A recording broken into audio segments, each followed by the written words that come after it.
Terkadang kita nggak pernah sadar betapa pertemuan kecil bisa mengubah kehidupan kita. Yang awalnya kita hanya duduk bersebelahan atau hanya terlibat pada obrolan singkat.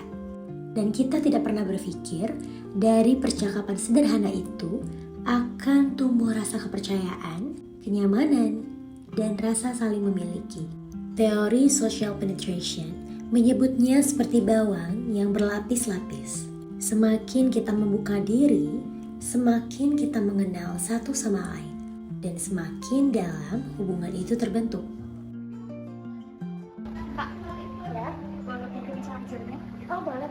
Saat pertama bertemu, kita hanya berbagi lapisan terluar, dan kita menyebutnya dengan tahap orientasi. Obrolan yang ringan, penuh kehati-hatian. Dan di tahap ini kita juga masih menjaga citra terbaik kita. Tak ingin salah kata dan tak ingin terlihat aneh. Dea kan? Lia kan? Ketemu lagi. Bareng gak sih? Lalu kita mulai masuk ke lapisan berikutnya yang disebut exploratory affective exchange.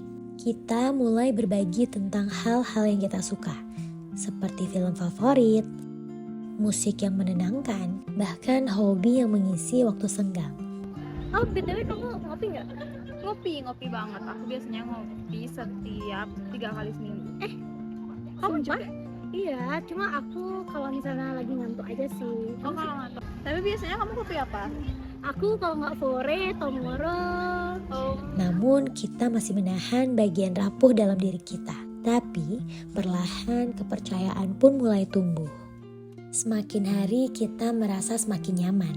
Dan artinya kita sudah masuk ke tahap effective exchange. Kita mulai membuka lapisan diri yang lebih dalam dan menunjukkan siapa kita sebenarnya.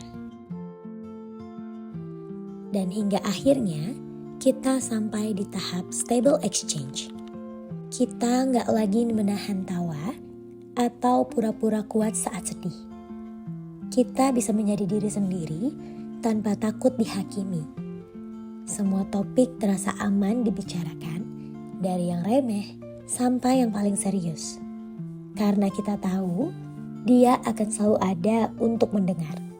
Dan di lapisan terdalam, ada tahap core self-concept. Kenapa?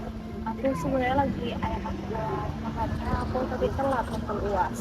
Walah, pantesan. Soalnya temen banget sih. Kok bisa ya dia telat nonton UAS? Emangnya ada masalah apa? Sebenarnya itu dari awal aku nggak dikasih kayak nggak disupport gitu di masuk ini, tapi aku melawan dan ternyata setelah aku jalanin aku sama sekali nggak dapet support itu malah dari orang tua aku, jadi aku susah. Ya, kalau gitu susah sih ya emang kalau masalah keluarga. Ini adalah bagian dari diri kita yang paling terdalam. Tak semua orang bisa sampai di tahap ini. Hanya mereka yang kita percaya sepenuh hati. Social penetration theory mengajarkan kita hubungan itu bukan tentang seberapa kita sering bersama, tapi seberapa berani kita membuka diri. Karena pada akhirnya, persahabatan bukan tentang siapa yang paling lama kita kenal, tapi siapa yang masuk paling dalam dan tetap memilih untuk tinggal.